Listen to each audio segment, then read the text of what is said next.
everyone, welcome back to my channel. So this video will be about my interview experience in MDI Gurgaon. I will share all the questions which they asked me and what was my experience and how I converted MDI Gurgaon. MDI Gurgaon was one of my last second और last third interview जो मैंने दिया था. उससे पहले मैंने बहुत सारे ऑलरेडी इंटरव्यू दे दिए थे बट स्टिल ये इंटरव्यू एक्सपीरियंस थोड़ा अलग था उन सबसे. इस रीजन की वजह से ये अलग था, वो चीज मैं आपको आगे वीडियो में बताऊंगी. Let's begin the video. My interview timing was 3 p.m. It got started half an hour earlier. My time there were two panelists, one male and one female, and both of them were in their 40s, I guess. Interview start होने के बाद obviously I greeted them. उसके बाद सबसे interesting चीज हुई मैं बोलूंगी और सबसे अलग चीज हुई, उन्होंने डायरेक्टली मेरे सीवी से एक पॉइंट उठाया. That point of time I was doing internship in digital marketing. So उन्होंने उस कंपनी के बारे में सबसे पहले पूछा, what is this company, what they do, who is the CEO of the company. उन्होंने डायरेक्टली मुझसे पूछा इसके बारे में एंड साथ ही साथ दे गूगल्ड अबाउट इट कि ओके ये कंपनी क्या है, कब शुरू हुई, क्या क्या काम करती है. Then they asked me about who all are the clients for which you are working. So मैंने क्लाइंट्स के नाम बताए, फिर उन्होंने क्लाइंट्स के पोर्टफोलियो देखे. मैंने किसी एक क्लाइंट का नाम बताया, उन्होंने उसकी वेबसाइट खोली, उन्होंने उनके प्रोडक्ट्स देखे. Then they asked me about what all are the things which you have done for promoting it. So in digital marketing my job role was Facebook marketing and Instagram marketing, in which I was creating ad campaigns and posting it. The most interesting thing comes here. उसके बाद the ad which I have created, उन्होंने बोला कि आप मुझे बताओ कि मैं वो ad कहाँ से देख सकती हूँ. उसके बाद उन्होंने वो ad देखा एंड उन्होंने बोला कि ये जो कैप्शन है वो आपने लिखा है. I said yes. जब हम एड जो भी आप फेसबुक और इंस्टाग्राम पे देखते हो तो जो कैप्शन होता है वो जो डिजिटल मार्केटर है वही लिखता है. फिर उन्होंने they started criticising about this is not at all attractive. फिर मैंने बोला कि ma'am but the conversion is very good. Still she was not ready to listen to me. She was adamant ये कैप्शन जो है वो बहुत पुअर है एंड इसे पढ़ के कोई सामान भी कैसे खरीद रहा है, आई डोंट अंडरस्टैंड. मैंने अपनी जस्टिफिकेशंस दिए उनको कि मैंने ये क्यों लिखा है, किस लिए लिखा है. Then she asked me about okay what all are the things which you have done which is different from all of your team members in this digital marketing and what all are the achievements. मुझे digital marketing firm में काम किए हुए सिर्फ 3 महीने ही हुए थे, तो जो भी चीज़ें मैं बता सकती थी, जितना भी मैंने सीखा था, everything I have explain to her. Sir ने मुझसे क्वेश्चन पूछे. सो जनरल नॉलेज में उन्होंने मेरे से क्वेश्चन पूछे. उस टाइम पे कोविड का बहुत चल रहा था, कोविड के बारे में. तो he gave me one situation that you are one person and you have a authority to take a decision. So आप कैसे इस चीज़ को मैनेज करते कि जो ऑक्सीजन सिलेंडर्स है आप उसकी अवेलेबिलिटी ज़्यादा कर सकते थे. And at that point of time there was one issue going on in Suez canal. Evergreen जो शिप है वो अटक गई थी. So he asked too many questions from it. So उन्होंने पूछा वो जो शिप है वो किस कंट्री की थी, उसको किस कंट्री ने एक्वायर किया है, उसकी वजह से कितने रेवेन्यू का लॉस हुआ है.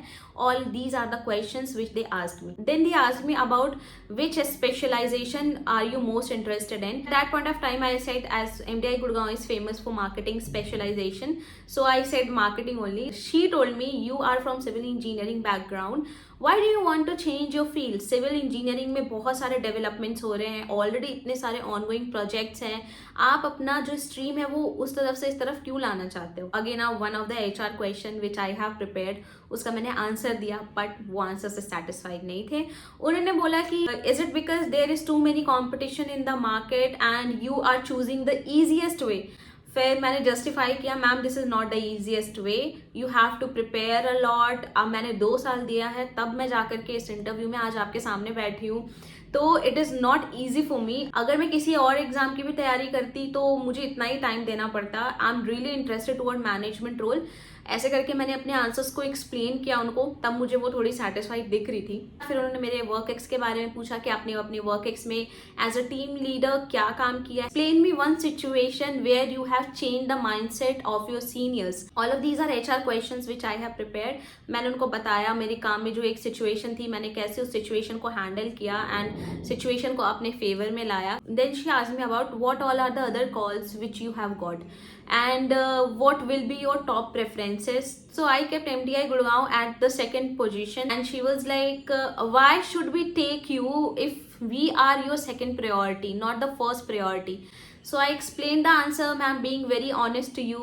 Since the preparation, I always wanted to go to the Blackie IIMs, and I will not mold my answer just because I'm giving interview to you to get selected over here. मैंने बहुत honesty के साथ उनको answer दिया था। बाद उन्होंने बोला कि now it will become little difficult for us to choose you because we are your second priority. Last question which sir asked me was, suppose you have to create one campaign, so what all are the things which you need to take care while creating the campaign? आप कैसे पूरा ये campaign drive को execute करोगे? Start to end you have to explain.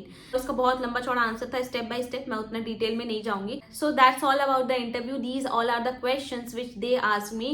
So what was my experience? So initial जब interview start हुआ तो I got really scared because they do not ask me or tell me about yourself or something very good note पे start नहीं हुआ था. वो directly मुझे ऐसा लगा she started investigating. I got little scared why she is doing that, but that was a stress situation. After giving the interview, now I understand that was a stress situation. She was creating a little bit tense kind of situation, maybe to test मैं कैसे situation को लेती हूँ and how I behave in that situation. Sir के expression से I can not से sir का क्या था, बट वो थोड़े से लाइट मोड में थे एंड लाइटली क्वेश्चन पूछ रहे थे. मेरे आंसर से सेटिस्फाइड थे या नहीं थे, आई डोंट नो. अगेन फिर मैम ने जब मेरे से क्वेश्चन पूछा, मैंने एमडीआई गुड़गांव को अपना सेकंड प्रायोरिटी बताया था. उनके तरफ से जो काउंटर क्वेश्चंस आ रहे थे तो again I got nervous, but मैंने अपना कूलनेस अपना काम रखा क्योंकि ऑलरेडी मैं बहुत इंटरव्यू दे चुकी थी और बहुत सारे मॉक पीआईज भी दे चुकी थी. तो मेरा जो कूलर काम है मैंने वही मेंटेन किया. ये जो स्माइल आप चेहरे पे भी देख रहे हो, ये स्माइल भी इतना ज़्यादा नहीं, थोड़ा सा कम, और ये भी मेंटेन किया था. इंटरव्यू से मेरी यही लर्निंग है कि आप जैसा सोच के जाते हो या फिर आपके प्रीवियस जितने भी इंटरव्यू गए हुए हैं, जरूरी नहीं है कि आपका अगला इंटरव्यू भी उसी नोट पे हो, वैसा ही हो. सारे इंटरव्यूज अलग होते हैं क्योंकि हमारे प्रोफेसर्स अलग हैं, उनके सोचने का तरीका अलग है, हर कॉलेज का पैरामीटर अलग है आपको जज करने का, तो ये चीज भी ऑब्वियसली अलग ही होगी. Finally I got selected in MDI Gurgaon for their PGP program and for their IB program. So all guys, that was my interview experience. अगर आपको वीडियो अच्छी लगी तो please subscribe to my channel, like and share it too. So guys, thank you. That's all from my side. Keep preparing for your interview and all the best. Keep rocking it guys. Bye.